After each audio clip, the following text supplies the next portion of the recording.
Okay, I'm here with Fraser Hines, who played Jamie during the Patrick Troughton era of Doctor Who, and who's getting a lot of publicity now for the two stories that they found, The Enemy of the World and The Web of Fear. And so, what were your reactions to those two stories being found? Well, over the moon, so pleased because we'd heard rumours over the years of various stories being found and not found, and we just thought it was another rumour. Mm-hmm. And then the rumour was then 2 episodes have been found. Oh, an episode. Then was the whole stories. We were, whooping and hollering and really pleased. But the BBC kept it a secret. I didn't know till on the Monday. Deborah Watling rang me and said, "Oh, darling, we'll see you on Thursday." I went, "Thursday where?" "For the screening." I said, "Nobody's told me yet." And they were keeping it private. Why? They think I'm going to be a blabbermouth. But, so we kept it quiet. But it was.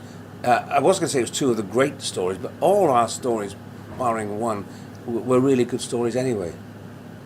Yeah, it's also good, The Enemy of the World, where they can see how good of an actor Patrick Troughton really is, because he played Salamander, the bad guy, and he also played the Doctor. And 2 totally different stories. Enemy is like a James Bond movie, and the other one is the base under siege. But I must tell people that you must watch them in story order.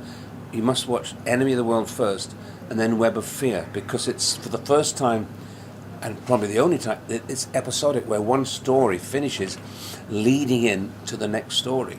Normally it finishes, and they all went into the TARDIS and lived happily ever after. But this actually has a thing at the end of The Enemy of the World, of the TARDIS tilting and us all sliding out the door, da-da-da, what's going to happen next week? And then it starts with us coming out, sliding out the TARDIS again. So I think that's the only time we ever did it. Where you more or less had to watch part 1 of The Web of Fear to find out what happened. Yeah. So don't watch The Web of Fear first, and then Enemy of the World, because they're back to front. Right. Okay. What missing stories would you like to see found the most? Yeah, my first story, The Highlanders, which got me into Doctor Who, got me started. I'd love to see that. I have a feeling that'll never be found. Or another story is The Evil of the Daleks, which was Deborah Watling's first story. I'd love that to be found. I'd like them all to be found, really, because, as I said earlier, they're all great shows, but of the 2, it will be Highlanders and The Evil of the Daleks. Well, maybe they'll be found. I mean, they found these 2, so maybe. Yeah, somewhere. You just don't know. There could be another can open somewhere. Did you watch your stories when they first aired in the 60s? Well, you had to, because what happened is we were doing almost like live television. So on a Saturday, we'd rehearse during the week, then we'd do a common rehearsal in the studio, then we'd break for supper, we'd all go to a little green room in Lime Grove or wherever, Riverside, watch the show going out, and then have a bit of supper, and then start recording between 7 o'clock and 10:15 that show. And we were only about 2 weeks ahead, so it was quite sort of close to the wind. So you didn't really have any margin of error because you're so close to broadcasting. No, and that's why in the Mind Robber, when I got chickenpox, instead of laying us off for a week, we'll all go home and get Fraser, they suddenly thought, crikey, we've got to do something. And that's why they brought in Hamish Wilson to play Jamie with a different face while I got over the chickenpox. Then the next episode, we met up, and that was back to the beginning. Otherwise, if we'd just been normally, we'll take a week off. Right, because now they do it in production or blocks. They shoot scenes that don't include Fraser and right. Jamie. Because they could have done another part of the production, right. But we don't do that. We didn't do that. Nowadays, they'd shoot all the inside of the TARDIS, then outside of the TARDIS, and then the professor's bedroom or whatever. But we did it as a story. So page 1 to page 45. And we record it in that order. Nowadays, they could just give me a week off. We'd just concentrate on the scenes that Fraser's not in. Right. What was it like with Patrick Troughton? And do you have any special memories of your time with him? Yeah.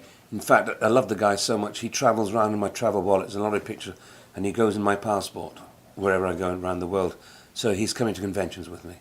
Yeah, I love the guy. He was lovely, great fun to work with. No side to him, no starriness. We just got on so well. It looked like when you watched your episodes, it was like the 2 of you were having such a great time. Oh yeah, we were having so much fun that we didn't want to leave. My agent was going, darling, you must leave now. You've done 3 years. And Patrick's wife, no, you must do, because we were just doing children's television. And she would say, you must do more grown-up TV, something better, suited to you better.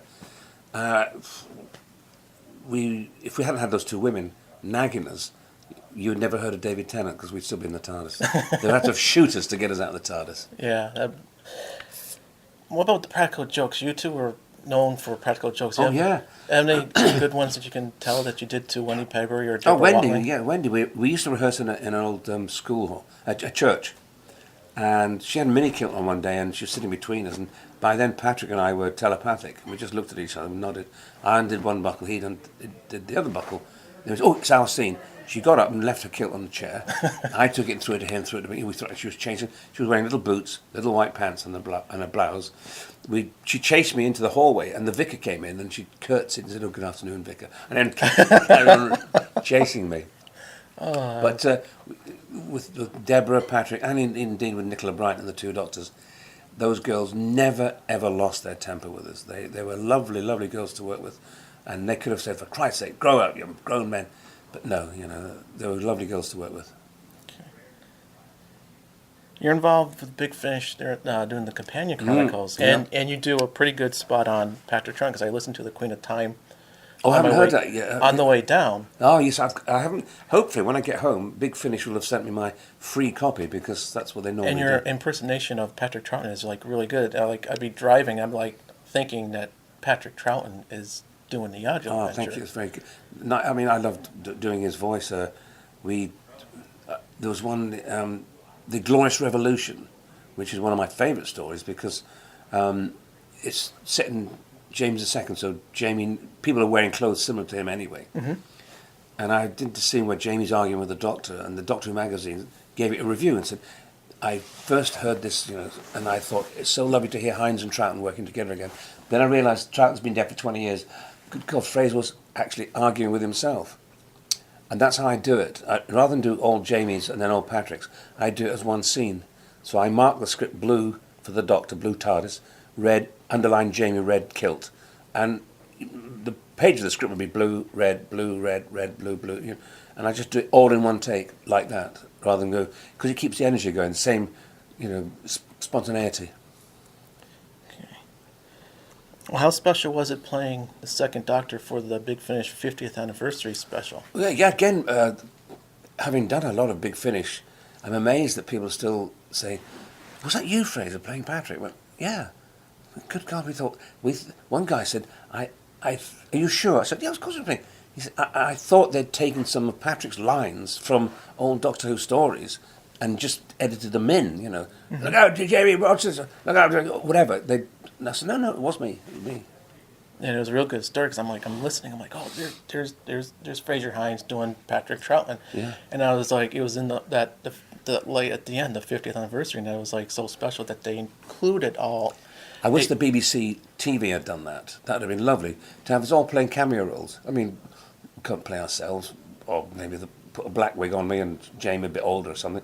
But that would have been nice. But that was they could have had you like as cameos, like the Doctor goes into a restaurant and there you all are sitting in. Or we could have been unit. Major McCrimmon, Captain Baker, and Corporal McCoy or something. Yeah. And they could say, "Was that Nicola Bright, the barmaid, pulling the pint? Hello, darling." Usually. Little cameo, just like 2 or 3 lines. We'd all love to have done it. Yeah, that'd been pretty neat. Have you ever considered pitching idea for a story for Big Finish? Yeah, I'm in the middle of writing one now. They haven't asked me to, but I just got this idea of I've just got to try and get a name for the monster and what the monster, the baddie, the monster will do. But no, and then I'm going to give it to David Richardson and just see what you think about that. I don't know whether to do it I've written or have a nom de plume. Maybe if I'd said it I've written it, it'll be looked on more favourably. I wish you luck with that then. Yeah, thank you. Yeah. Okay, the final question. Oh, two more questions. What do you think of the casting of Peter Capaldi as the next Doctor? I thought that would be good because I thought, is it going to be a younger than Matt Smith Doctor now? Because I think with Capaldi, he has that kind of look about him. He knows what he's talking about. And he's got a twinkle in his eye, so I think we're going to have a bit of humour as well. Yeah. Good casting. Okay, this is the appropriate one for this month, this anniversary. So what does the 50th anniversary and your place in its history of Doctor Who mean to you? Well, I think for me, I feel honoured that I've worked in two of the longest running shows on British television, Doctor Who and Emmerdale Farm. So people say, oh, did you get typecast? And I love talking, in particular, I love talking about Doctor Who. And for me, a little show I did 50 years ago, or 45 years, whatever, as a children's TV, for it still to be going on now, I just think it's amazing, really amazing. Yeah, and it's got such a long range of new fans who are now discovering I think the episodes that you were in. The BBC missed a trick there. American TV did it, Australia, New Zealand. Last year, I thought, January this year, they'll show Billy Hartnell, four-parter. Right. Then a Patrick, four-parter. It's 11 Doctors, 11 months. It's a no-brainer. You could lead right up to the 50th anniversary show. They should have showed it at 5:15 on BBC One or even BBC Two, and it could have said, this is how it all happened. You'd have got all the fans who watch it now saying, I'm going to watch to see what all the fuss was about. The fans have stopped watching because they think the classic stuff is better than the colour stuff. You'd have got lots of fans watching. The show would have probably been number one on the ratings. Yeah, probably would have. Because in here, because BBC America, they did one per month. Yeah. So. Which story did they show mine? Was it the Mind Robber? No, they showed the Tomb of the Cybermen. Oh, yeah, that's a good story. That was the one where you were holding the hands. Yes. And you Yeah. didn't. Yeah. All right. Thank you very much for your time. No, not at all. And it was a pleasure talking to you. Thank you so much. Thank You're you. welcome.